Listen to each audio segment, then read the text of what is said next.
সন্ত রামপালজি মহারাজ এমন একজন মহান সন্ত যিনি তার সদ্ভক্তি, তত্ত্বজ্ঞান, করুণা এবং সেবার মাধ্যমে সমাজে এক নতুন দৃষ্টান্ত স্থাপন করেছেন। সন্ত রামপালজি মহারাজের নেতৃত্বে তার সকল সতলোক আশ্রম থেকে সমাজ কল্যাণের অসাধারণ কাজ সমাজকে সোনালী ভবিষ্যতের এক নতুন আশা দেখিয়েছে। সন্ত রামপালজি মহারাজের কাছ থেকে নাম দীক্ষা গ্রহণের পর লক্ষ লক্ষ মানুষের ক্যান্সার, এইডস ইত্যাদির মতো দুরারোগ্য রোগ সেরে গেছে। সন্তজির জ্ঞানে অনুপ্রাণিত হয়ে তার অনুগামীরা লক্ষ লক্ষ ইউনিট রক্তদান করেছেন। সন্তজি লক্ষ লক্ষ বোন ও কন্যার যৌতুক মুক্ত বিবাহ করিয়েছেন। সন্তজি লক্ষ লক্ষ মানুষকে নেশা থেকে মুক্তি দিয়েছেন। কোটি কোটি ভেঙে যাওয়া পরিবার আবার জোড়া লেগেছে।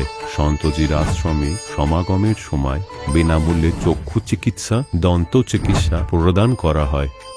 সন্ত রামপালজি মহারাজ সময়ে সময়ে পরিবেশ রক্ষার উদ্দেশ্যে ব্যাপক পর্যায়ে বৃক্ষরোপণ করেন। সন্তজি অভাবীদের তাৎক্ষণিক ত্রাণ সরবরাহের জন্য অ্যাম্বুলেন্স পরিষেবা চালু করেছেন। সন্তজি তার অনুগামীদের দেহদানের জন্য অনুপ্রাণিত করেন, যাতে মানবতার সেবা এবং চিকিৎসা ক্ষেত্রে উন্নতি হতে পারে। সন্ত রামপালজি মহারাজের সকল আশ্রমে প্রতিটি সমাগমে বিনামূল্যে ভাণ্ডারার আয়োজন করা হয়, যেখানে প্রতিটি শ্রেণী, প্রতিটি জাতি এবং প্রতিটি ধর্মের মানুষ একসাথে বসে খাবার খায়।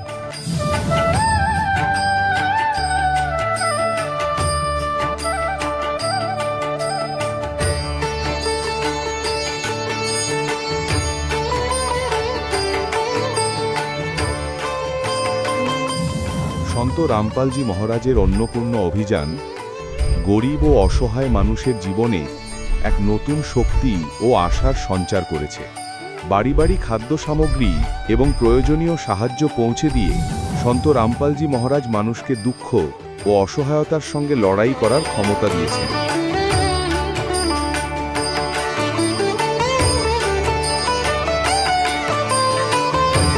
সন্ত রামপালজি মহারাজ কর্তৃক গরিব মানুষের জন্য বাড়ি বানানোর এই অসাধারণ কাজটি এক এমন দৃষ্টান্ত স্থাপন করছে, যা শতাব্দীর পর শতাব্দী ধরে সন্তজির উদারতা ও দয়ার প্রতীক হিসেবে পরিচিত হবে।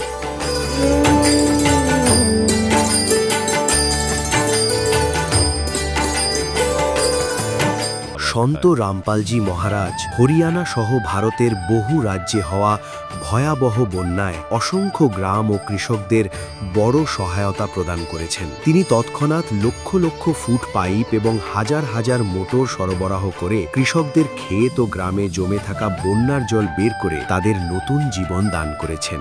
আজ সন্ত রামপালজি মহারাজকে কৃষকদের মাসিহা হিসাবে দেখা হচ্ছে। বিভিন্ন জায়গায় জায়গায় ওনার জন্য সম্মান সমারোহ আয়োজন করা হচ্ছে। সন্ত রামপালজি মহারাজের আশ্রমে হাজার হাজার বয়স্ক মানুষ সম্মান এবং ভালোবাসার সাথে জীবনযাপনের সুযোগ পান। তাদের খাওয়া, থাকা এবং স্বাস্থ্যের সম্পূর্ণ দায়িত্ব সন্ত রামপালজি মহারাজ গ্রহণ করেন। অনাথ শিশুদের জন্য সন্ত রামপালজি মহারাজের সকল আশ্রম কোনো আশীর্বাদের চেয়ে কম নয়। এখানে শিক্ষা, সংস্কৃতি এবং ভবিষ্যতের জন্য উন্নত সুযোগ প্রদান করা হয়। বন্যা হোক, ভূমিকম্প হোক বা মহামারী, সন্ত রামপালজি মহারাজ এবং তার অনুগামীরা সবসময় অসহায় মানুষের জন্য সবার আগে দাঁড়িয়ে থাকেন। কোভিড মহামারীর সময় সন্ত রামপালজি মহারাজের আশ্রম থেকে কোটি কোটি মানুষের জন্য খাবার, ওষুধ এবং জীবন রক্ষাকারী সামগ্রী সরবরাহ করা হয়েছিল। দরিদ্রদের সাহায্য হোক বা কোনো শোষিত ও নিপীড়িত শ্রেণীর অধিকার ও সম্মানের লড়াই, সন্ত রামপালজি মহারাজ সবসময় তাদের কণ্ঠস্বর সরকারের কাছে পৌঁছে দিয়েছেন এবং তাদের যথাযথ ন্যায় বিচার প্রদানে গুরুত্বপূর্ণ ভূমিকা পালন করেছেন। সমাজে আধ্যাত্মিক এবং সামাজিক মূল্যবোধ সম্পর্কে সচেতনতা বৃদ্ধিতে সন্ত রামপালজি মহারাজ প্রতিটি পদক্ষেপে মানবতার সত্যিকারের সেবক হিসাবে প্রমাণিত হয়েছেন। সন্ত রামপালজি মহারাজের জীবন আমাদের শেখায় যে সত্যিকারের সেবা হলো সেই সেবা যা নিঃস্বার্থভাবে করা হয়। আসুন আমরাও সেই মহান সেবার কাজে এই মহান সাধকের সাথে যুক্ত হই এবং সন্ত রামপালজি মহারাজের কাছ থেকে নাম দীক্ষা নিয়ে আমাদের জীবনকে ধন্য করি।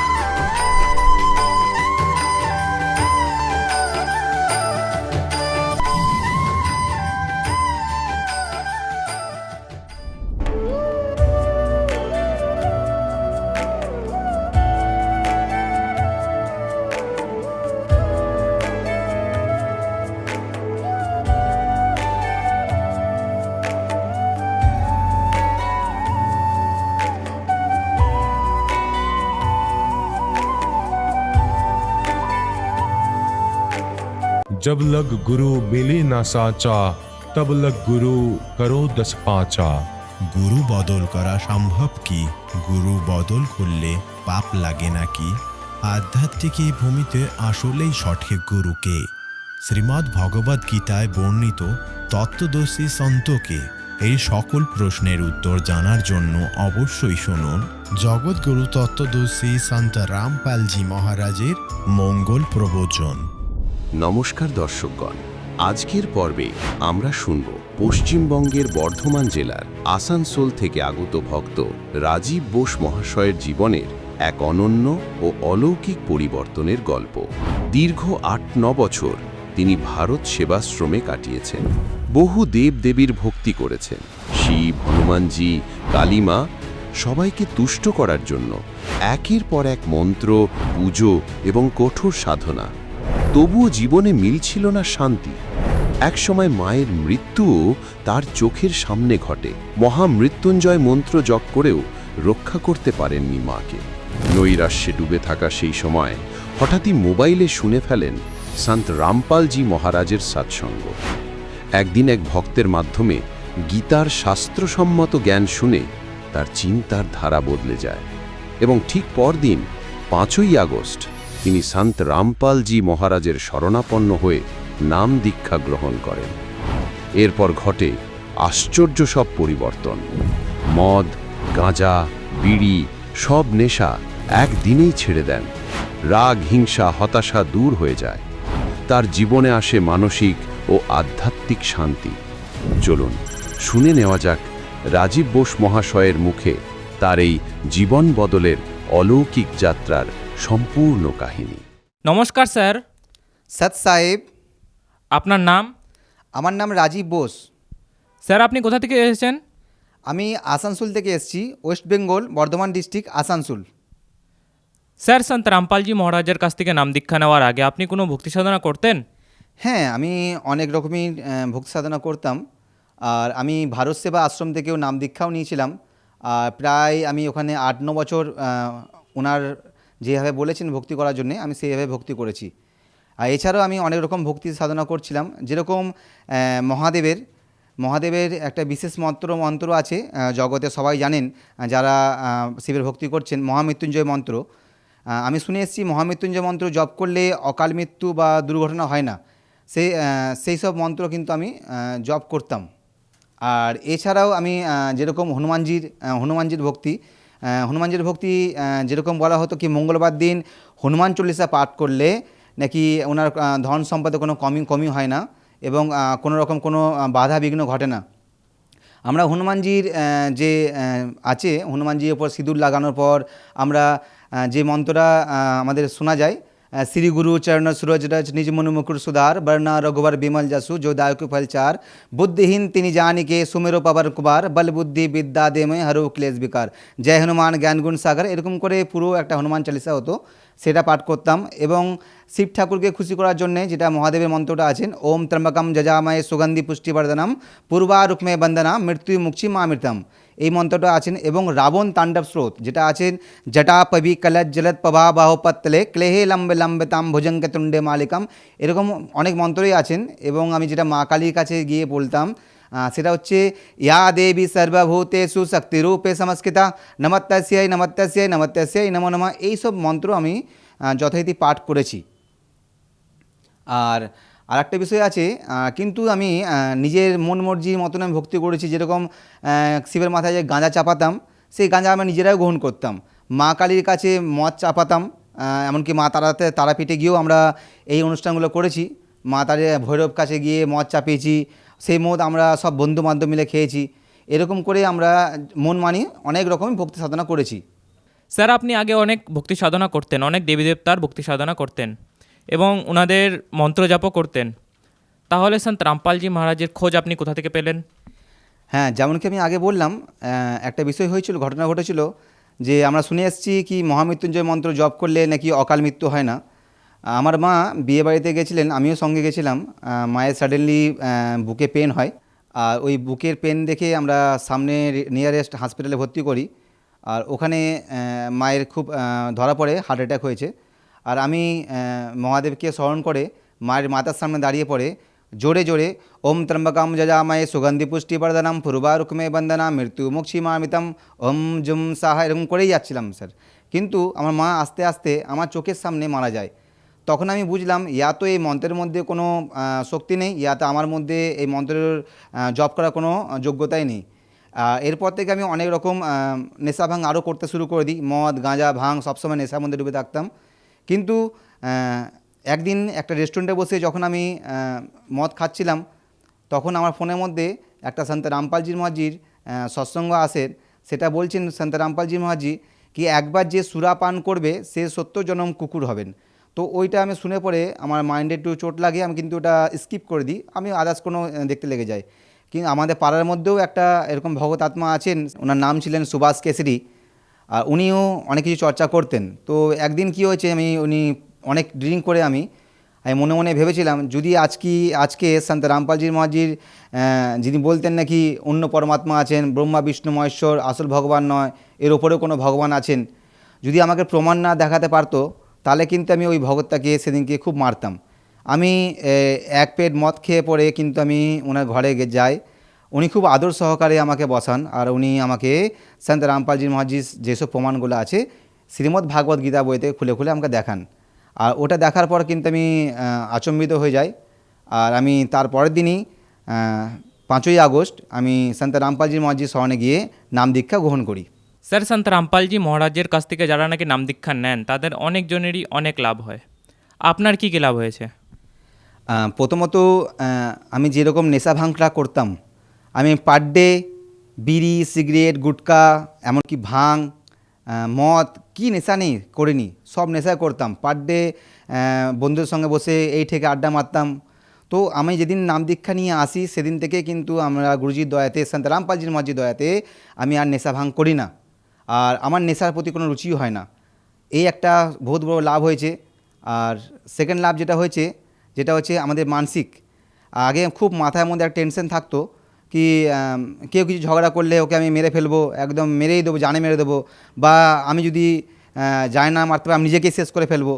তো সন্ত রামপালজি মহারাজজির কাছ থেকে নাম দীক্ষা নেওয়ার পর আমি এই লাভটা পেয়েছি কি এই জিনিসটার থটটা আমার মাইন্ডে আসে না, এই নেগেটিভ থট আমার মাইন্ডে আর আসে না। এছাড়াও আমি আরেকটা লাভ পেয়েছি, যেটা হচ্ছে আমাদের আধ্যাত্মিক লাভ, যেটা আমি আগে যেরকমভাবে মহাদেবের ভক্তি করছিলাম, হনুমানজির ভক্তি করছিলাম, মা দুর্গার ভক্তি করছিলাম, নারায়ণের ভক্তি করছিলাম, এটা মন মর্জি ভক্তি ছিল। কিন্তু সন্ত রামপালজি মহারাজজি আমাদের শাস্ত্র অনুকূল ভক্তি দেন। আর শাস্ত্র অনুকূল ভক্তি করলে খুব অল্প সময়ের মধ্যে অনেক লাভ হওয়া চালু হয়ে যায়। এই একটা আমি লাভ পেয়েছি। যেমন কি আগে যখন আমি নাম দীক্ষা নিই তখন আমরা ফুল বেল পাতা বাতাসা নকুলদানা মিশ্রিদানা গঙ্গাজল গাঁজা এইসব দিয়ে পুজো পাঠ করতাম। কিন্তু সন্ত রামপালজি মহারাজজি ওনাদেরই ব্রহ্মা বিষ্ণু মহেশ্বর মা দুর্গা ওনাদেরই মূল মন্ত্র দেন। আর ওনাদের ওই মূল মন্ত্র আমি জপ করছি, আর ওই মূল মন্ত্র জপ করে খুব সহজেই ওনাদের থেকে আমি লাভ পেতে পারি, লাভ পাচ্ছিও। এবং আরেকটা বিষয় আমি বলতে চাই কি এই দিব্য মন্ত্র গ্রহণ করলে সন্ত রামপালজি মহারাজজি বলছেন জন্মান্তরের পাপ, এই জন্মের পাপ তো আমাদের আছেই, এরও পূর্বজন্মে যেসব পাপগুলো আছে এই মন্ত্রের দ্বারা সব কিছু নাশ হয়ে যায়। আর যখন আমাদের পূর্বজন্মের পাপ এই জন্মের পাপ নাশ হয়ে যাবে তখন আমাদের মধ্যে আস্তে আস্তে আধ্যাত্মিক চেতনা বাড়বে এবং সম্পূর্ণ সুখ, মানসিক সুখ, শারীরিক সুখ এবং আর্থিক সুখ, তিনটে সুখই ভগবান আমাদেরকে দয়া করবেন। স্যার, আপনি বললেন আপনি ব্রহ্মা বিষ্ণু মহেশের ভক্তি সাধনা আগেও করছিলেন, এখনও করছেন। তো এই সাধনা আর ওই সাধনার মধ্যে তফাৎ কী ছিল? হ্যাঁ, যেমন আগে যে সাধনা করছিলাম ওটা আমরা মন মানি অর্চনা করছিলাম, মানে আমাদের মনে যেভাবে আসছিল, যেভাবে যে মানুষ গাইড করছে সেইভাবে করছিলাম। যেরকম ভাবুন, আমাদের শিবের মাথা বা মা কালীর মাথা বা মা দুর্গার সামনে কেউ বলি করছেন। দেখুন, মা দুর্গা পুজোতে অনেক জায়গায় বলি হয়, মা কালীর পুজোতে অনেক জায়গায় বলি হয়। কেউ শিব ঠাকুরের কোনো জায়গাতে পিঠের চামড়ার মধ্যে বড়শি ঢুকিয়ে ঘোরাচ্ছেন। এই যে মন মর্জি, এটা কোনো শাস্ত্রতে প্রমাণ নেই। আর সন্ত রামপালজি মহারাজ যে ভক্তি দিয়েছেন একদম শাস্ত্র অনুকূল ভক্তি দিয়েছেন, যেভাবে শাস্ত্রে প্রমাণিত আছে, যেভাবে আমাদেরকে শাস্ত্রতে দেখে ভক্তি দিয়েছেন, আর যেভাবে আমরা গুরুজি বলছেন, সন্ত রামপালজি মহারাজ বলছেন এইভাবে ভক্তি করলেই একমাত্র আমরা মোক্ষের দিকে এগোতে পারবো, পরম সনাতন ধাম যেতে পারবো। আর গুরুজি একটা বাণী বলেন कि तीनों देव कमल दल बसे, ब्रह्मा विष्णु महेश, प्रथम कर इनकी वंदना, फिर सुन सतगुरु उपदेश। প্রথমে আমরা এনাদেরই আমরা ভক্তি সাধনা করছি, কিন্তু দিব্য মন্ত্রের দ্বারা। স্যার, আমরা শুনেছি সন্ত রামপালজি মহারাজ নাকি সমাজ সুধারের জন্য অনেক কাজ করেন। কি কি কাজ করেন? যেমন সন্ত রামপালজি মহারাজজি দহেজ রূপী রাক্ষসকে নিধন করেছেন। যেমন কীভাবে করেছেন, আজকে আমাদের বোন দিদিদের যে গর্ভের মধ্যে হত্যা করে দেওয়া হতো, কারণ কি মেয়ে হলেই নাকি ওনাকে বিয়ে দেওয়ার সময় দহেজ লাগবে। তো সন্ত রামপালজি মহারাজজি এই দহেজরূপী রাক্ষসকে নিধন করেছেন আর আমাদের পণমুক্ত বিবাহে সুন্দর একটা আয়োজন করে দিয়েছেন, এটা একটা আছেন। এবং আমাদের করোনার সময় সন্ত রামপালজি মহারাজজি অনেক অনেক মানুষজনকে আশ্রমে রেখেছেন, 3 বেলা ভান্ডারা দিয়েছেন এবং গাড়ি ভাড়া মানে বাসে করে নিজেদের জায়গায় পৌঁছে দিয়েছেন। এবং আরও যেমন সমাজ কল্যাণে কাজ করে থাকেন, যেমন আমাদের কিছুদিন আগে রাম মন্দির উদ্ঘাটন হয়েছিল, সেই রাম মন্দির উদ্ঘাটনের সময় বিশাল ভান্ডারের আয়োজন করেছিলেন সন্ত রামপালজির মহারাজজির দয়াতে। সন্ত রামপালজির মহারাজজির সান্নিধ্যে একটা বিশাল ভান্ডারের আয়োজন করা হয়েছিল। সেই ভান্ডারাতে নেতা, মন্ত্রী, এমএলএ এবং সব রাম ভক্তরা, শ্রীরাম ভক্তরা ওখানে ভান্ডারা করেছিলেন এবং সবাই ভান্ডারা করে খুবই আনন্দিত হয়েছিলেন এবং সবাই সন্ত রামপালজি মহারাজজি জয় জয়কারও করেছিলেন। এই সব সামাজিক কাজে সন্ত রামপালজি মহারাজজি সব থেকে বেশি আগে এগিয়ে থাকেন। স্যার, সন্ত রামপালজি মহারাজজির স্মরণে এসে আপনার অনেক লাভ হয়েছে। তাহলে যারা আপনাকে এখন টিভিতে দেখছেন সেই দর্শকগণকে আপনি কি বার্তা দিতে চান? বার্তা তো আমাদের গুরুজি দিয়ে থাকেন, আমি জাস্ট একটা ওনাদেরকে বলতে পারি কি সন্ত রামপালজির মহারাজজির কাছ থেকে যদি আমরা এই মানব জন্ম থাকাকালীন যদি নাম দীক্ষা নিয়ে নিই, তাহলে আমরা পূর্ণ মোক্ষের দিকে মানে মোক্ষ লাভের দিকে এগোবো। এবং সন্ত রামপালজির মহারাজজির বিভিন্ন জায়গায় প্রত্যেকটা ডিস্ট্রিক্টে ওয়েস্ট বেঙ্গলে নামদান কেন্দ্র আছে, সেই নামদান কেন্দ্রে গিয়ে আপনার বিনামূল্যে নাম দীক্ষা নিয়ে এই মানব জীবন কল্যাণ করতে পারেন। সন্ত রামপালজির মধ্যে একটা বাণী আছে कि मानव जीवन दुर्लभ है, मिले न बारंबार, तरबस से पत्ता टूट गिरे बहु न लागे डाल। তো এই মানব জীবন খুব দুর্লভ। তো আপনাদের কাছে অনুরোধ যে আপনারা সন্ত রামপালজির মহারাজজির জ্ঞান বুঝুন এবং সন্ত রামপালজির মহারাজজির কাছ থেকে নাম দীক্ষা নিয়ে এই মানব জীবন কল্যাণ করুন। ধন্যবাদ স্যার। সৎ সাহেব।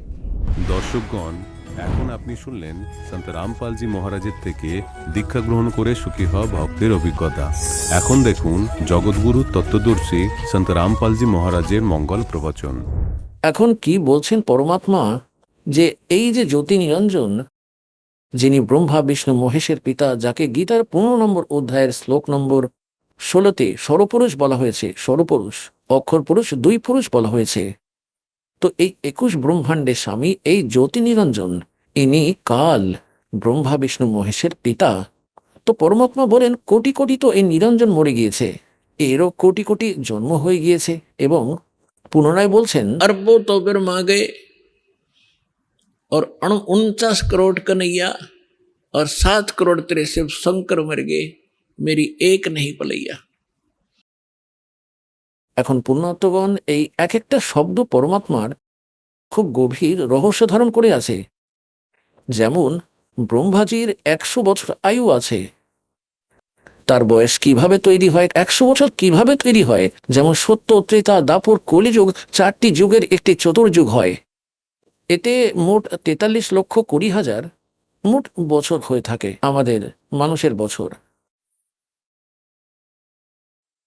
আর এইভাবে 1000 চতুর্যুগে ব্রহ্মাজির দিন, একই সংখ্যক রাত্রি, তারপর 30 দিন রাতে 1 মাস, এবং 12 মাসের 1 বছর এই রকমই হয়ে থাকে।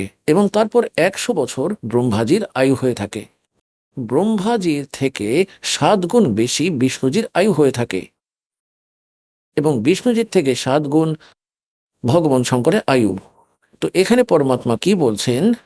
अरबों तो ब्रह्मा गए 49 करोड़ कन्हैया तेरे विष्णु जी, और 7 करोड़ तेरे शंभु मर गए मेरी एक नहीं पलैया। আমার জীবনের এক মুহূর্ত কমেনি। অর্থাৎ পরমাত্মা অবিনাশী, এবং এটা বলছেন যে এতগুলো ব্রহ্মা বিষ্ণু মহেশ্বর ও নশ্বর, এই কথাতে নাথজি দুঃখী হয়ে গেলেন যে আমাদের ভগবান অজর অমর, কিন্তু এ তো এনাদেরকেই নশ্বর বলছেন। तो परमात्मा कहते हैं एक ना भूला दो ना भूली भूली सब संसारी, सबका बोल पट दिया मेरे साथ दो भाई, मन सब जग बोला पाया। इसी भूल में ब्रह्मा बोला जिन ये वेद सरसाया, और वेद पढ़ के पंडित भूले मर्म भेद नहीं पाया। इसी भूल में विष्णु भूला जिन वैष्णव पंथ चलाया, और वैष्णव पंथ चलाया। इसी भूल में शिव शंकर भूले जिन भिक्षुक पंथ चलाया, और सिर पर जटा हाथ में खप्पर घर घर अलग जगाया, मेरे साथ दो भाई मैंने सब जगह भूला पाया। इसी भूल में विष्णु भूले जिन वैष्णव पंथ चलाया, और तीर्थ व्रत का बड़ा महात्म बहुविध जीव फंसाया। তাই এখানে গোরক্ষনাথজিকে পরমাত্মা বলেছেন যে अरबों तो ब्रह्मा गए ये 49 करोड़ कन्हैया, 7 करोड़ तेरे शंभु मर गए मेरी एक नहीं पलैया। कोटिन नारद हो गए ये मोहम्मद से चारी, देवताओं की गिनती नहीं क्या सृष्टि बिचारी। नहीं बूढ़ा कहते ना मैं बूढ़ा ना बालक, और ना कोई बाट भिखारी। ना बूढ़ा ना ही बालक ना कोई भाट भिखारी, कहे कबीर सुनो हो गोरख ये सुन ले उम्र हमारी। আমি না বালক, না আমি বৃদ্ধ, না আমি কোনো ভার ভিখারি, আর এটা আমার মহিমা তোমাকে আমি বলে দিয়েছি, আমি হলাম এই। এখন গোরক্ষনাথজিকে খুব খারাপ লাগলো, ইজ্জত নষ্ট হয়ে গেল, যেটা ছোট্ট বাচ্চা আর এত বড় বড় কথা বলছে। তার কাছে একটা হলুদের গাঁট ছিল, তার কাছে সিদ্ধির জন্য। গোরক্ষনাথজি তার আসনের কাছে একটি ত্রিশূল পুঁতে রেখেছিলেন, উপরে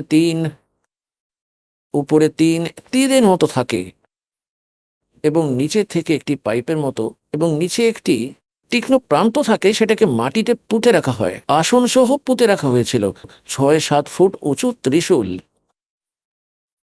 গোরক্ষনাথজি বললেন, আমার সঙ্গে যদি কথা বলতে চাও তুমি কবিরজি, তাহলে আসুন আমার সমান আসনে এসে বসুন।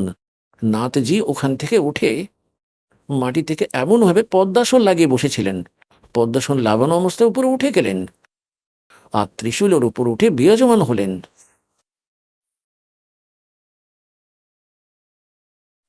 এইটা দেখুন, হ্যাঁ এটা দেখুন, তিনি ত্রিশূলের উপর বসে আছেন। তারপর পরমাত্মা কি লীলা করলেন। কবিরজি বললেন যে গোরক্ষনাথজি, আপনি আর আমার জ্ঞান চর্চা আর গোষ্ঠী করার কথা ছিল, এটা বাজিগরের কাজ, আমি জানি না, আর এটা আমার পছন্দ নয়। আধ্যাত্মিক মার্গে এর কোনো গুরুত্বই নেই। আপনি নিচে বসে চর্চা করুন যাতে জনগণ সত্যিটা জানতে পেরে যায়। তখন গোরক্ষনাথজি বললেন, আপনাদের মধ্যে কেউ আছেন তাহলে আমার সামনে এসে বসে আলোচনা করুন, নইলে পরাজয় স্বীকার করে নিন। তাহার নিকট তো একটা দাবি ছিলই। তখন পরমাত্মা বলেন, আচ্ছা ঠিক আছে। কবির সাহেব ছোটবেলা থেকেই তাঁতির কাজ শুরু করে দিয়েছিলেন, এবং পকেটে একটা চরকার উপর মা কাঁথা করতেন। একটা রিল তৈরি হতো এমন মোটা কাঁচা সুতো দিয়ে, 100-150 ফুট লম্বা তার হয়ে যেত সেটা। ওটা দিয়ে সুতি কাপড় বুনে নিতেন ভগবান। সেটাকে কুকরি বলা হতো আমাদের দেশি ভাষাতে, হরিয়ানাতে কুকরি বলে সেটাকে। তিনি কাঁচা সুতোর কুকরি, ওই কুকরি বার করলেন পকেট থেকে। তিনি রিলের সুতোর দিকে এক প্রান্ত ধরে রেখে এইভাবে নিক্ষেপ করলেন পরমাত্মা। সেই সুতো সোজা দাঁড়িয়ে গেল, স্ট্রেট, লম্বাভাবে 150 ফুট। তার শেষে প্রান্তটি ছিল 150 ফুট আকাশে।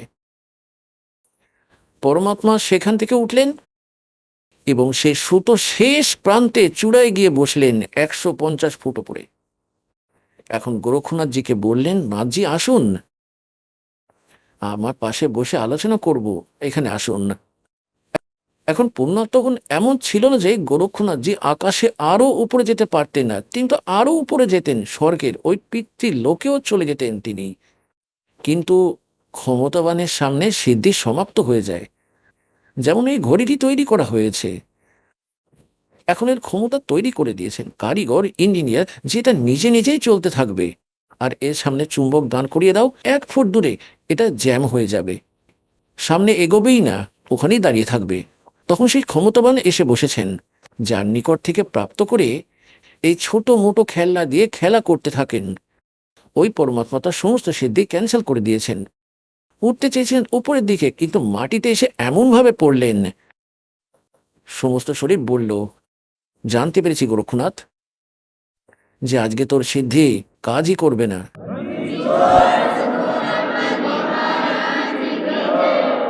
এখন গোরক্ষনাথ এমনভাবে বসে আছেন যেমন একজন প্যারালাইসিস গ্রস্ত ব্যক্তি, নড়াচড়া করতে অক্ষম সে। তখন গোরক্ষনাথজি বলেন, আসুন কবিরজি, নেমে আসুন, এখন আমি আপনাকে বুঝতে পেরেছি, এখন আমরা আলোচনা করব। তখন পরমাত্মা তাকে জ্ঞান বুঝালেন যে এটা বালকের নাটক, মুখ্য মার্ব নয়। বলছেন, যন্ত্র মন্ত্র যোগ নিভাই, কাল চক্র জোরা খাই, তুম হো জম কি ফর্দি মাহি। বলছেন গোরক্ষনাথ, गोरखनाथ सिद्धि में फूल्या, गोरखनाथ सिद्धि में बोल्या, और टूणे टामण हांड फूल्या, जंतर मंत्र जोग निभाई, और काल करदम जोरा खाई, तुम हो जम की फर्दी माही। ফর্দ হয় না, যেমন কি একটি জমির রেজিস্টার করলো, তখন সেটা ফর্দের মধ্যে এসে গেল, তখন সেটা ভাবনা স্থায়ী হয়ে গেছে ওই জমির খণ্ডটি। তাই পরমাত্মা বললেন, তুমি তো কালের ফর্দে আরোহণ করছো, কালের পাকা দূতে পরিণত হয়েছো এবং অন্যকে বিভ্রান্ত করছো। এখন ক্ষমতাবান সামনে বসে আছেন। গোরক্ষনাথজি তার সিদ্ধির উপর এতটাই অহংকার ছিল যে কেউ তার সামনে দাঁড়াতেই পারত না। একবার তার গুরুদেব যা বলেছিলেন তা নিয়ে চিন্তিত ছিলেন। তার একটি দীর্ঘ গল্প আছে, সেটা পরে বলবো। একটা পাহাড়কে সোনায় পরিণত করেছিলেন সিদ্ধির দ্বারা, পাহাড়কে সোনা, এবং নিজের গুরুদেবের টুকরো হওয়া শরীরকে জীবিত করে দিয়েছিলেন। এমনই সিদ্ধি ছিল। আর সেই সময় পরমাত্মার সামনে সমস্ত সিদ্ধি ফেল হয়ে গেল। যেমন গতকাল আপনাকে শুনিয়েছিলাম, প্রাসিদ্ধি পূর্ণ পটরানি সতলোকি কহু নিশানি। সেই পরমাত্মা ক্ষমতাবান, সমস্ত সিদ্ধির সঙ্গে যুক্ত, সিদ্ধি তার দাসী, এবং তার উপাসনা করে আমরা এখানে ছোট মোটো স্বস্তি প্রাপ্ত করে এখানে ঋষি, মহর্ষি আর দেবতা হয়ে থাকি। তখন গোরক্ষনাথজি অনেক কিছু বুঝেছিলেন, কিন্তু এই মন সহজে হার মানতেই চায় না। এখন দেখুন এই ছবিটি, দেখুন পরমাত্মার, গোরক্ষনাথজি ত্রিশূলের উপর বসে আছেন। পরমাত্মা তারপর সুতো ছুড়লেন উপরের দিকে, তার উপরের প্রান্তে গিয়ে বসেন তিনি। এখন এটা ছবিতে খুব কম দেখা যাচ্ছে, কিন্তু এটা অনেক বড়, এটা তৈরি করতে পারা যায়নি, এত উঁচু। তখন কবির সাহেব অনেক উঁচুতে ছিলেন। তাই গোরক্ষনাথজি বললেন যে, ভগবান, আমি আরো একটা পরীক্ষা করব আপনার। পরমাত্মা বলেন, ভাই ওটাও করো, যে চলো গঙ্গা নদীর কিনারেতে যাই, আর আমি নদীতে ডুব লাগাবো। যদি আপনি আমাকে খুঁজে বের করতে পারেন নদীতে, তাহলে আমি আপনার শিষ্য হয়ে যাব। পরমাত্মা বললেন, চলো ভাই। গঙ্গা নদীর তীরে গিয়ে বসে পড়লেন তারা। গোরক্ষনাথজি গঙ্গায় ঝাঁপ দিয়ে দিলেন এবং মাছে পরিণত হয়ে গেলেন। সেখানে শত সহস্র আরো মাছ ছিল। পরমাত্মা ভিতরে ঢুকে গেলেন আর ধরলেন সেই মাছ যেটা গোরক্ষনাথ, গলা ধরে এনে বাহিরে বসিয়ে দিলেন গোরক্ষনাথকে বানিয়ে। পায়ের উপর পড়লেন, পা জড়িয়ে ধরলেন গোরক্ষনাথজি, বললেন সত্যি আপনি ক্ষমতাবান।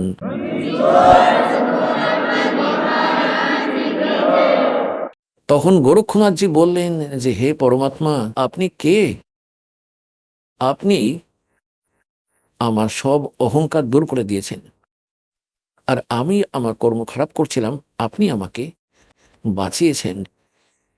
হে পুণ্যাত্মাগণ, এই মন এটা কালের দূত, এই আত্মা পরমাত্মার অংশ।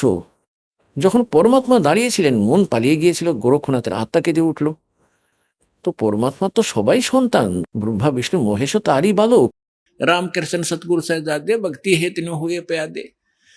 এখন তারাও ভক্তির জন্য এখানে এসেছেন বেচারা, তারা ভুল সাধনা করে দেবতা হয়ে গিয়েছেন, সেখানে প্রভুকে পেয়ে গিয়েছিলেন, এখন কারো কথা শোনেননি। এখন তাকে পরমাত্মা সাক্ষাৎ করেছিলেন, একবার তো তিনি মেনে নিয়েছিলেন, কারণ সবার আত্মা তো ভগবানের জন্য ছটফট করছে। কিন্তু এই মন কালের দূত পুনরায় প্রেরণা দিয়েছে, পরমাত্মা থেকে দূরে করে দিয়েছে।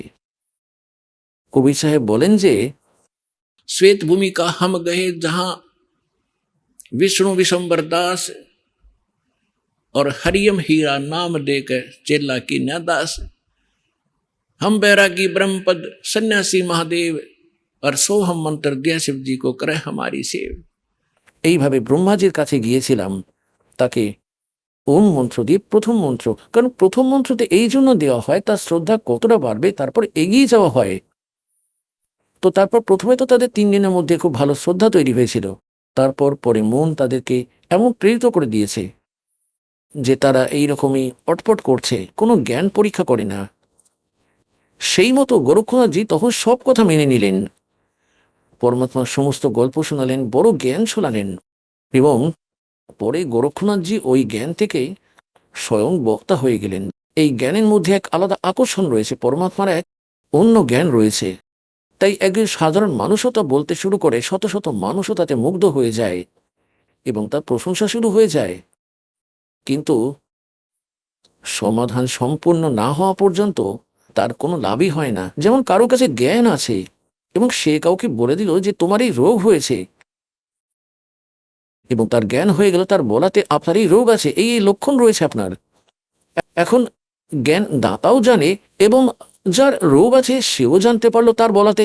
এখন যে ওষুধ না বলে, তার ওষুধ না থাকলে উভয়ই অকেজ। তার সন্তের জ্ঞানও আছে আর তার কাছে কমপ্লিট কোর্সও আছে, তাহলে ওই জ্ঞান দ্বারা তো জানকারি হয় সমাধান থেকে, সাধনা থেকে সেটা সমাধান হয়ে যায়। সাধনা নেই তাহলে জ্ঞান এক আনারও নেই, এই ইউজলেস সেই জ্ঞান। তো তারপর গোরক্ষনাথ জ্ঞানই পেয়ে গেলেন কিছুদিন বাদে। তখন তার জন্য বললেন যে গোরখ সে জ্ঞান নি গণে, ওনার কাছে মূল মন্ত্র ছিল না। আর সুখদেব জতি জাহান আর সীতা সি বহু ভারিয়া পর সন্ত দূর স্থান। তখন গোরক্ষনাথজি জিজ্ঞাসা করলেন, প্রভু আপনি কে, কোথা থেকে এসেছেন? এখানে আপনার লোকেরা তাঁতি তাঁতি করে, ধানব বলে আপনাকে।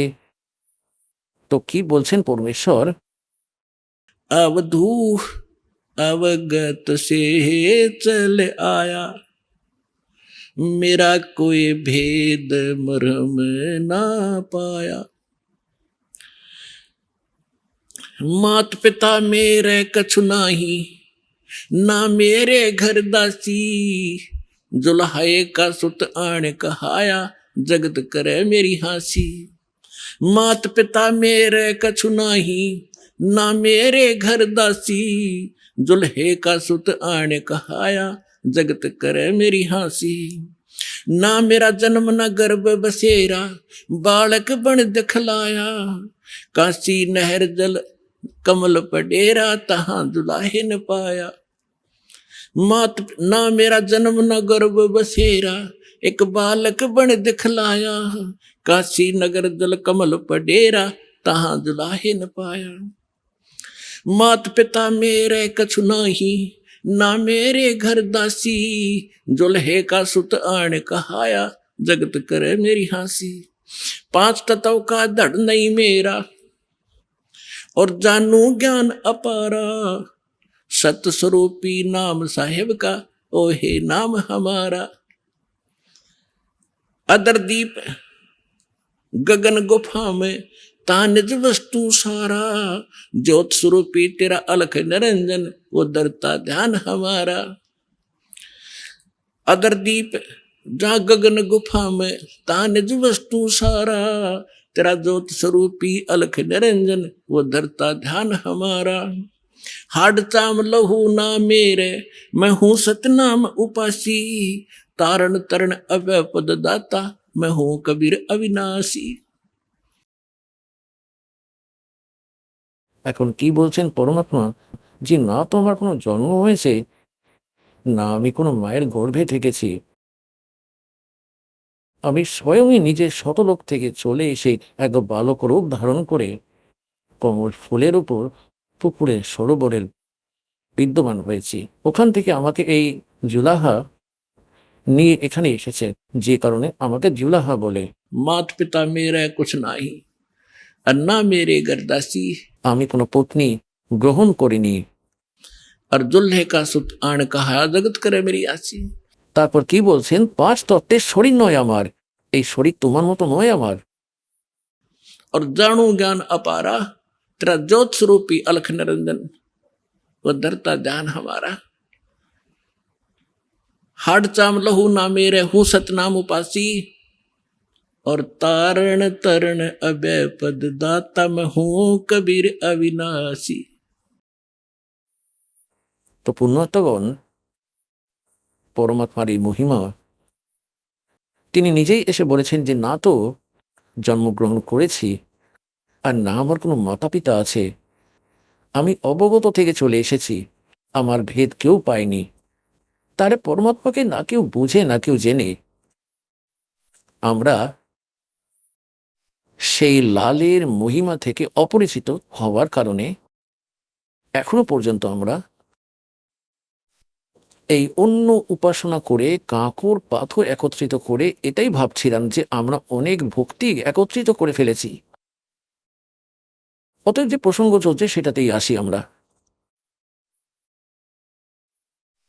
যে এখানে আমাদের যত ধর্মীয় গুরু ছিলেন তারা সম্পূর্ণ অজ্ঞানী ছিলেন, তত্ত্বজ্ঞান বলতে পারেননি। আর পরমাত্মার এই জ্ঞান আমাদেরকে বলার জন্য আসেন, তখন এনারা পরমাত্মার ওই জ্ঞানকে আমাদের কাছে পৌঁছাতেই দেননি। আর পরমেশ্বরকে একজন ধানক, একজন তাঁতি, একজন শূদ্র, একেবারেই অশিক্ষিত বৃদ্ধাঙ্গুষ্ঠ ছাপ হিসাবে প্রচার করেছিলেন। আর দেবী দেবতাদের আলোচকগণ এত বদনাম করে দিয়েছিলেন যে সেই সময় আমাদের পূর্বপুরুষেরা পরমাত্মাকে ভিতর থেকে ঘৃণা করতেন, যে তিনি আমাদের দেবী দেবতাদের নিয়ে হাস্যকর কথা বলেন। তখন পরমাত্মা বলেন, সাচ कहूं तो जग ना माने, पर झूठ कही ना जाई हो, ये ब्रह्मा विष्णु शिव जी दुखिया, जिन ये राह चलाई हो। এখন পুণ্যাত্মগণ, পরমাত্মা বলেন যে এই সংসারের মধ্যে কোনো প্রাণী সুখী নয়। আপনি একটু হালকা সুখকে অন্যের দুঃখ থেকে নিজের হালকা দুঃখকে আপনি সুখ বলে মনে করে নিয়েছেন। আপনার সুখকে এখনো সুখে আপনাকে কোনো ছিটেও লাগেনি, যে কারণে আপনি ওই সুখ থেকে অপরিচিত আছেন। আর যে সাধনা আপনার করা উচিত সেই সাধনা না করে আপনি ভক্তির মধ্যে নির্ধন হয়ে আছেন। এক পয়সার জন্য না জানে কোথায় কোথায় ঘুরে বেড়াচ্ছেন। বিদেশে যান কি জন্য? অনেক মায়া সংগ্রহ করব, সেই মায়া নিয়ে আর কি করবে? সেই মায়া দিয়ে ঘর বানাবো, একটা গাড়ি কিনবো, ছেলে মেয়ের বিয়ে দিয়ে দেব, লাখ টাকা খরচা করে দেব। সারা জীবন কর্ম খারাপ করলে আর সারা জীবন সম্পদ সংগ্রহ করলে 1 মিনিটের মধ্যে মৃত্যু হয়ে গেলে ওইখানেই রেখে গাধার কুকুর হয়ে কিন্তু ওই গলিতেই ছুটতে থাকবে। তাহলে ছাই হলো এই জীবন? তো জ্ঞান ছাড়া নষ্ট করছিলাম এটা। তাহলে কি বলছেন যে পরমাত্মা তার লীলা অনুসারে প্রতিটি যুগে আসেন এবং যেমন তার লীলা হয়ে থাকে পরমাত্মার, সেই প্রিয় আত্মাদের সাক্ষাৎ করেন। তাদের মধ্যে কাকে কাকে এই কলিযুগে সাক্ষাৎ করেছিলেন ভগবান? শ্রদ্ধেয় ধর্মদাস সাহেবজিকে, শ্রদ্ধেয় মুলুকদাস সাহেবজিকে, শ্রদ্ধেয় নানক সাহেবজিকে, শ্রদ্ধেয় দাদুদাস সাহেবজিকে, শ্রদ্ধেয় গরিবদাস সাহেবজি, গ্রাম ছুরানি, ছুরানি জেলা ঝাড়ঝাড়ের, শ্রদ্ধেয় ঘিসাদাস সাহেবজি, গ্রাম খেকড়া, উত্তরপ্রদেশের নিবাসী। গরিবদাস সাহেবজিকে একটি বিশেষ জ্ঞান দিয়েছিলেন পরমাত্মা। যেমন আমি আপনাদেরকে গতকাল রাত্রে সৎসঙ্গে বলেছিলাম যে পরমেশ্বর বলেছিলেন যে ধর্মদাসের দ্বাদশ পন্থ হবে গরিবদাস পন্থ, এবং তাতে আমার মহিমার বাণী পুনরায় প্রকট হবে।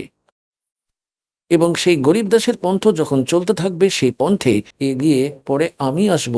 এবং কবে আসব? যখন কলিযুগ 5505 বছর পেরিয়ে যাবে, তখন আমার মহিমা পুনরায় বিশাল রূপে এবং বিস্তৃতভাবে চলবে, এবং তখন সমগ্র বিশ্বকে পার করব আমি। তখন গরিবদাসজি পরমাত্মা সম্পর্কে তথ্য পাওয়ার পর তিনি কি বলছেন?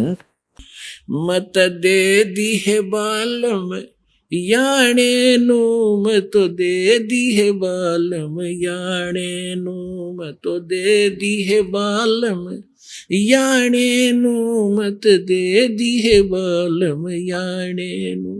যখন জ্ঞান হলো, পরমাত্মার সংস্পর্শে এসে সচখণ্ড দেখলেন, ভগবানের সঙ্গে থাকলেন। গরিবদাস সাহেবজি উপরের সমস্ত লোক দেখে এলেন।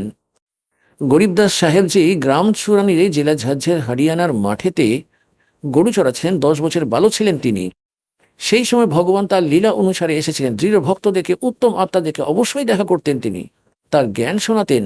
তখন ওনাকে সেখানে দেখা করালেন, তারপর সচখণ্ড নিয়ে গেলেন, সমস্ত ব্রহ্মাণ্ড দেখালেন, ব্রহ্মা বিষ্ণু মহেশের অবস্থার সঙ্গে পরিচিত করালেন। এবং ধর্মরাজ, যিনি এখানকার বিচারক, তার লোকে যখন পৌঁছালেন পরমাত্মা তার দরবারে, সেই এখানকার বিচারক ধর্মরাজ তার চেয়ার ছেড়ে দিলেন, আসন ছেড়ে দাঁড়িয়ে পড়লেন হাত জোর করে। পুণ্যাত্মগণ, আধ্যাত্মিক মার্গ এমনই যাতে লোক দেখানো আচরণ করার কোনো দরকারই পড়ে না। যিনি ক্ষমতাবান হবেন তার সামনে দাঁড়িয়ে থাকা ব্যক্তিকে তৎক্ষণাৎ ঝটকা লাগবে, তিনি বুঝতে পারবেন তার থেকে ইনি প্রবল শক্তি। তখন একদম হাত জোর করে দাঁড়িয়ে পড়লেন। আর কবির সাহেব এমনভাবে দাঁড়ালেন যেমন বড় অফিসার ছোট অফিসারকে ধমক দিয়ে দেয়। তো গরিবদাসজি বলছেন যে ধর্মরায় দরবার মে ধর্মরাজ কে দরবার মে দেই কবির তলাক, मेरे भूले चूके हंस को तू पकड़िए मत कजाक। बोले पुरुष कबीर से धर्मराज कर जोड़, और तुम रे हंस ने पकड़ो नहीं मन 2 लाख करोड़। অর্থাৎ নিজের ক্ষমতার প্রমাণ দিয়ে দিলেন, যার সামনে ব্রহ্মা বিষ্ণু মহেশ কাঁপে ধর্মরাজের সামনে, কারণ তাদের অ্যাকাউন্টও তিনিই রাখেন। তো আরো দৃঢ় হলেন, উপরে সচখণ্ডে নিয়ে গিয়ে দেখিয়ে পুনরায় ফেরত পাঠালেন। গরিবদাসজিকে মৃত মনে করে তাকে চিতার ওপর রেখে দিয়েছিল তারই বংশের লোকেরা। তখন পরমাত্মা উপরে সমস্ত ব্রহ্মাণ্ড দেখিয়ে আত্মা ফেরত পাঠান, তখন তিনি জীবিত হয়ে ওঠেন। তারপর তিনি অমৃতবাণীর বর্ষণ করতে লাগলেন। তো যখন জ্ঞান হলো, তখন বলেন আত্মা কাঁদছে যে হে পরমাত্মা, আমাদেরকে তো এই মনের সঙ্গে বেঁধে দেওয়া হয়েছে, আমরা আনারি, ভালো বস্তু গ্রহণই করে না, নকল কিছু বললে পালিয়ে যাবে। এখন কেউ যদি বলে এসো ভজন করো, ভক্তি করো, সঙ্গে সঙ্গে বলবে যে টাইমই নেই। আর তাকে এটা বলো যে চলো ওখানে সার্কাস আসছে, চলো দেখবে, চলো সাথে চলে আসবে। কোথাও রাগিনী কম্পিটিশন হচ্ছে, রাত্রিতেও গিয়ে দাঁড়িয়ে পড়বে সেখানে। ওখানে সান সিনেমা তো 3-4 ঘন্টা লাগিয়ে দেবে। এই মনের অভ্যাস বাজে কথা বলার, কারণ এই কালের এজেন্ট এটা শুভ করতে পারে না, অশুভই করায়। তাই এখন আত্মা কাঁদছে। যখন জ্ঞান হলো তখন কি বলে, কারণ এই মন একে আত্মার কন্ট্রোল করে দিয়েছে কাল। আর এখন আত্মা কি বলছে, মত দে দিহে বালম ইয়ানে নু, মত দে দিহে বালম ইয়ানে নু, মত দে দি, মত দে দিহে বালম ইয়ানে নু, মত দে দিহে বালম ইয়ানে নু। गीता और भागवत पढ़े नहीं बुझे शब्द ठिकाने नू, गीता और भागवत पढ़े नहीं बुझे शब्द ठिकाने नू, मन मथुरा दिल द्वारका नगरी कहाँ फिरे बरसाने नू मैं तो दे दी है बालम याने नू मैं तो दे दी है बालम याने नू मैं तो दे दी।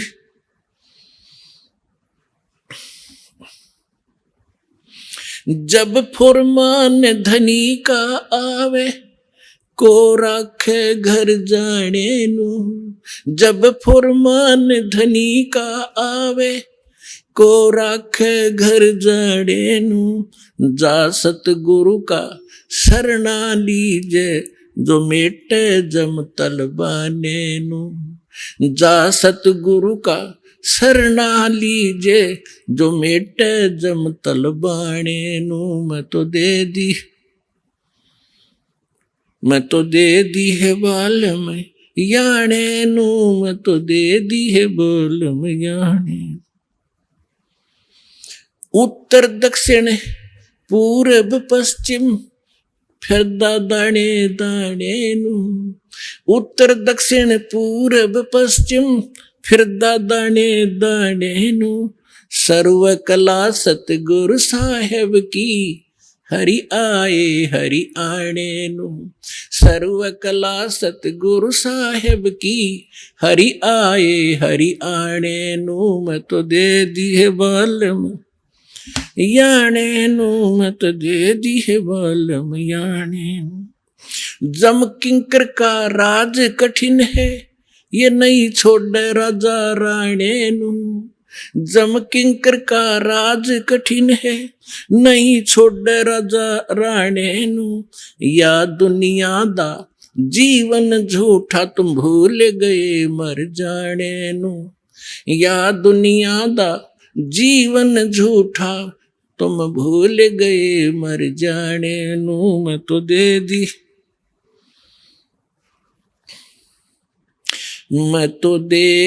है बालम याने नू, मैं तो दे दी है बालम याने नू। शील संतोष विवेक विचारो ये दूर करो जुल्माने नू, शील संतोष विवेक विचारो दूर करो जुल्माने नू, ज्ञान दाराच ध्यान दी तुरिया कोई जाने पान रसाने नू, मैं तो दे दी बालम याने नू, मैं तो दे दी बालम याने। महल कपाट सतगुरु ने खोले अमी महारस खाने नू, महल कपाट सतगुरु ने खोले अमी महारस खाने नू, गरीब दास सुन भंवर उड़ावे गगन मंडल रम जाने नू, मैं तो दे दी याने नू, मैं तो दे दी है बालम याने। এখন কি বলছেন শ্রদ্ধেয় গরিবদাস সাহেবজি পরমাত্মা থেকে প্রাপ্ত জ্ঞান আমাদের জন্য কিভাবে শোনাচ্ছেন, কেমন ভাবে বলছেন উনি। আত্মা বলছে যখন জ্ঞান হয়ে গেল তখন গরিবদাসজি বলছেন मैं तो दे दी बालम याने नू, ইয়ানা মানে বালক, বালক বালক বুদ্ধির ব্যক্তি, অপরিচিত, একেবারেই ছোট বুদ্ধি, যেমন বালকের বুদ্ধি যে স্তরের হয়ে থাকে। অতএব আমাদের ঋষি মহর্ষিদের এই স্তরের বুদ্ধি ছিল, কারণ সবাই কালেরই অধীন ছিল।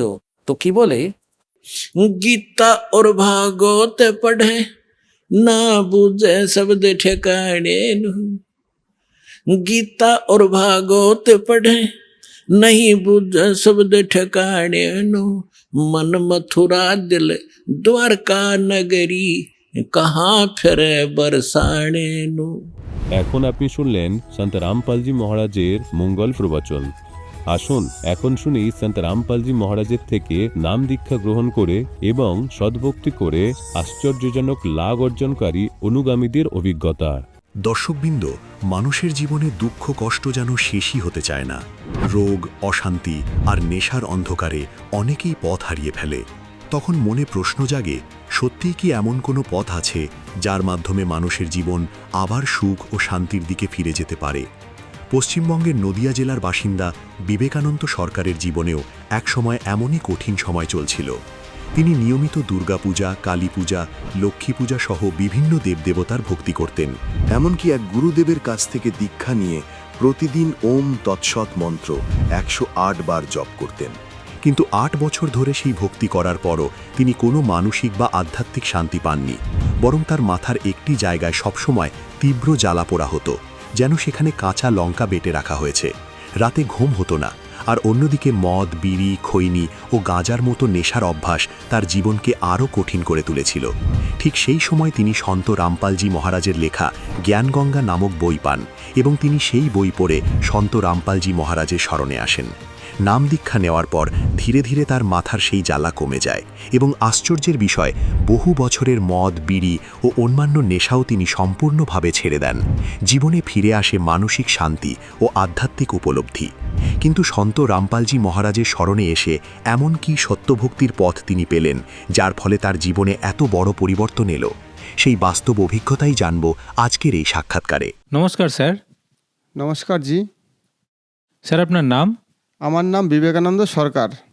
স্যার আপনি কোথা থেকে এসেছেন? আমি পশ্চিমবঙ্গ জেলা নদিয়া থেকে এসেছি। আচ্ছা, তো স্যার সন্ত রামপালজি মহারাজজির স্মরণে আসার আগে আপনি কি কি ভক্তি সাধনা করতেন? আমি সন্ত রামপালজি মহারাজের স্মরণে আসার আগে আমি সমস্ত দেবী দেবতাদের ভক্তি করেছি। দুর্গা পুজো করতাম, কালী পুজো করতাম, লক্ষ্মী পুজো করতাম, সব দেবী দেবতাদের পুজো করতাম। তারপরেও আমার মা তখন বলেছিলেন যে দীক্ষা নিতে হবে। সেইভাবে আমি একজন গুরুদেবের কাছ থেকে দীক্ষা নিয়েছিলাম। গুরুদেবের বাড়ি বগুলা। আমার গুরুদেবের নাম ছিল স্বামী নরোত্তমানন্দ গিরি মহারাজ। উনি আমাদের যে মন্ত্রটা দিয়েছিলেন সেই মন্ত্রটার নাম হলো ওম তৎসৎ মন্ত্র। সারাদিন আমাদের 108 বার এই মন্ত্রটা জপ করতে হতো। কিন্তু তখন আমি এই ওম তৎসৎ মন্ত্রের যে কি ব্যাখ্যা সেটা বুঝতে পারিনি। কিন্তু সন্ত রামপালজি মহারাজের স্মরণে আসার পরে আমি বুঝতে পারলাম ওম তৎসৎ মন্ত্রের ব্যাখ্যাটা কি। আমি যে গুরুদেবের কাছ থেকে নাম দীক্ষা নিয়েছিলাম আগে, স্বামী নরোত্তমানন্দ গিরি মহারাজ, ওনার কাছ থেকে আমি যে দীক্ষা নিয়ে 8 বছর ভক্তি করেছি। 8 বছর দীক্ষা নেওয়ার পরে আমি কোনো লাভ পাইনি। শারীরিক লাভও পাইনি, আধ্যাত্মিক লাভও পাইনি, মানসিক লাভও পাইনি আমি। তো স্যার আপনি বললেন যে আপনি বগুলাতে আপনার ওখানে একজন গুরুদেবের থেকে আপনি দীক্ষা নিয়েছেন এবং দীর্ঘদিন তার স্মরণে আপনি ছিলেন এবং কোনো রকমভাবে আধ্যাত্মিক উপলব্ধি বা আধ্যাত্মিক লাভ পাননি, না তো আপনি শারীরিক লাভ পেয়েছেন। তো স্যার আপনি সন্ত রামপালজি মহারাজজির স্মরণে কীভাবে আসলেন? সন্ত রামপালজি মহারাজের স্মরণে আমি এসেছি। আমি জ্ঞানগঙ্গা বইটা পড়েছি। জ্ঞানগঙ্গা বইটা পড়তে পড়তে ওর মধ্যে লেখা আছে সৃষ্টি রচনা। সৃষ্টি রচনাটা আমার কাছে খুব ভালো লেগেছে। আমি পড়েছি, পড়ে বুঝতে পারলাম যে সন্ত রামপালজি মহারাজ যে ভক্তিটা দেন আমাদের, সেটা সম্পূর্ণ শাস্ত্র প্রমাণিত জ্ঞান। সেই জন্য আমি সন্ত রামপালজি মহারাজের কাছ থেকে দীক্ষা নিয়েছি। তো স্যার সন্ত রামপালজি মহারাজজির থেকে যারা নাম দীক্ষা নেয় তারা বিভিন্ন রকম লাভ পেয়ে থাকে, আর্থিক, শারীরিক অথবা মানসিক। তো আপনি সন্ত রামপালজি মহারাজের থেকে নাম দীক্ষা নিয়েছেন, তো আপনি এরকম কি কোনো লাভ পেয়েছেন? সন্ত রামপালজি মহারাজের কাছ থেকে দীক্ষা নেওয়ার পরে আমি একটা লাভ পেয়েছি। লাভটা হলো আমার এই মাথার ঠিক এই জায়গাটা, মাথার এই জায়গাটা সবসময় জ্বলন হতো। জ্বলন বলতে মনে হতো যে এই কাঁচা লঙ্কা বেটে রেখে দিলে যেরকম জলে, সবসময় 24 ঘন্টায় আমার এরকম জ্বলন হতো। রাত্রেবেলায় ঠিকঠাক ঘুম হতো না, ওই কিছুটা সময় হতো, আবার সবসময় মনে হতো এখানে লঙ্কা বেটে রেখেছে। তো সন্ত রামপালজি মহারাজের কাছ থেকে নাম দীক্ষা নেওয়ার পরে আমার এই লাভটা হয়েছে। আর একটা লাভ হলো, আমি আগে প্রচণ্ড মদ খেতাম, বিড়ি খেতাম, খৈনিও খেতাম, আর বন্ধুবান্ধবের পাল্লায় পরে মাঝে মধ্যে আমি গাঁজাও খেতাম। তো আমি অনেক চেষ্টা করেছি এই নেশা কি করে ছাড়ে। তো আমার আগে যে গুরুদেব, ওনার কাছে আমি এই কথাটা নিয়ে ডিসকাস করেছি। তো আগের গুরুদেব বলেছেন আস্তে আস্তে ঠিক হয়ে যাবে, আস্তে আস্তে ঠিক হয়ে যাবে, তুমি চেষ্টা করো। তো আমি অনেক চেষ্টা করেছি। চেষ্টা করেও 2 দিন 3 দিন, বড় জোর 4 দিন আমি থাকতে পারতাম না খেয়ে, পুনরায় আবার ধীরে ধীরে শুরু করতাম। কিন্তু সন্ত রামপালজি মহারাজের কাছ থেকে নাম দীক্ষা নেওয়ার পরে উনি যে মন্ত্রটা আমাদের দিয়েছেন দীক্ষা নেওয়ার সময়, সেই মন্ত্রটার মধ্যে এত পাওয়ার, এত শক্তি আমার ফিলিং হলো।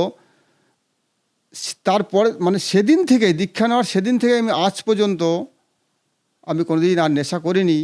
আর আমার পাশে বসে যদি কেউ নেশা করে, কেউ যদি সামান্য সাধারণ একটা বিড়িও খায়, তা আমার কষ্ট হয়, হৃদয়ে কষ্ট হয়, সেই গন্ধটা আমার সহ্য হয় না, খুব কষ্ট হয়। কেউ যদি মাছ মাংস খায় খুব কষ্ট হয়।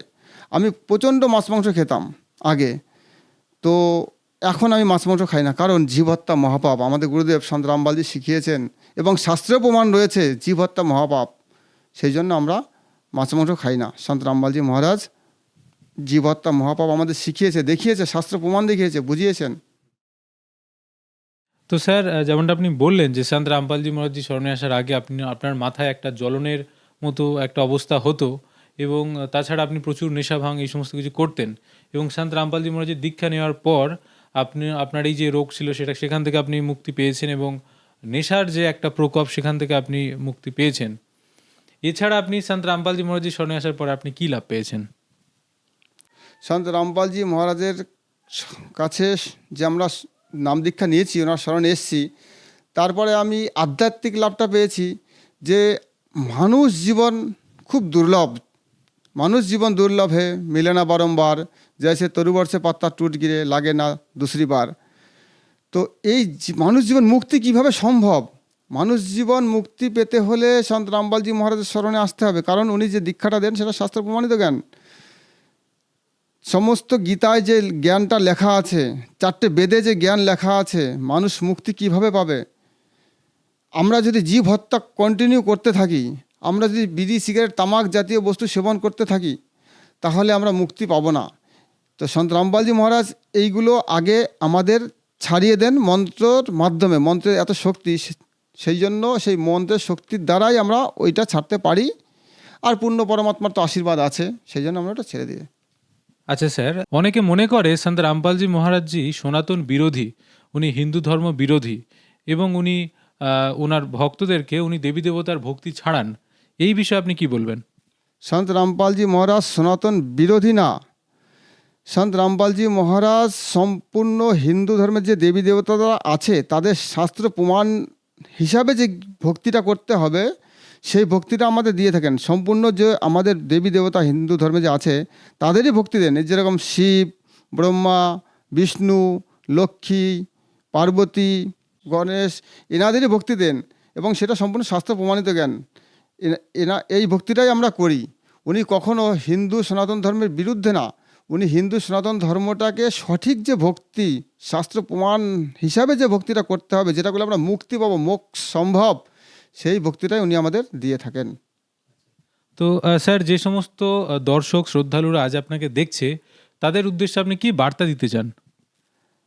আমি তাদের উদ্দেশ্যে বার্তা তো আমি দিতে পারি না, সেটা পূর্ণ পরমাত্মা সন্ত রামপালজি মহারাজ দেবেন। আমি একটা কথাই বলতে চাই, সমস্ত সাধারণ মানুষের কাছে হাত জোর করে বারবার করে বিনম্র নিবেদন, আপনারা সন্ত রামপালজি মহারাজের স্মরণে আসুন, ওনার কাছ থেকে নাম দীক্ষা নিন, ভক্তি করুন, আপনারা মুক্তি পাবেন। কারণ উনি যে ভক্তিটা দেন সম্পূর্ণ শাস্ত্র প্রমাণিত জ্ঞান, শাস্ত্রের আধারে জ্ঞানটা দেন। আর আমাদের এই জগতের যত ধর্মগুরুরা আছে, এরা যে জ্ঞানটা দেন সম্পূর্ণ শাস্ত্রের বিরুদ্ধে জ্ঞান। এটা করলে আপনারা মুক্তি পাবেন না। সন্ত রামপালজি মহারাজের স্মরণে এসে ভক্তি করলেই একমাত্র মুক্তি সম্ভব। তো স্যার, যে সমস্ত দর্শক শ্রদ্ধালুরা আজ আপনাকে দেখছে, যদি কেউ সন্ত রামপালজি মহারাজের থেকে নাম দীক্ষা নিতে চায়, তো সে কিভাবে যোগাযোগ করবে? যদি কেউ সন্ত রামপালজি মহারাজের কাছ থেকে নাম দীক্ষা নিতে চায়, তাহলে জ্ঞানগঙ্গা বই পড়বেন। জ্ঞানগঙ্গা বইয়ের পিছনে নাম্বার লেখা আছে, সেই নাম্বারে ফোন করেও কন্ট্যাক্ট করতে পারবেন।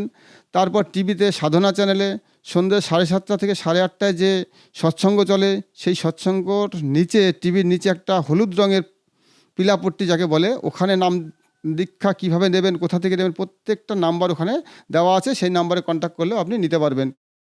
এছাড়া ইউটিউব চ্যানেলের মাধ্যমেও দেখতে পারেন। প্রত্যেকটা জেলায় জেলায় নাম দীক্ষা কেন্দ্র আছে, সেখানেও যোগাযোগ করতে পারেন। প্রত্যেকটা জেলায়, প্রত্যেকটা ডিস্ট্রিক্টে, প্রত্যেকটা রাজ্যে, সমস্ত জায়গায় সন্ত রামপালজি মহারাজের নাম দীক্ষা কেন্দ্র খোলা আছে। ধন্যবাদ স্যার। ধন্যবাদ।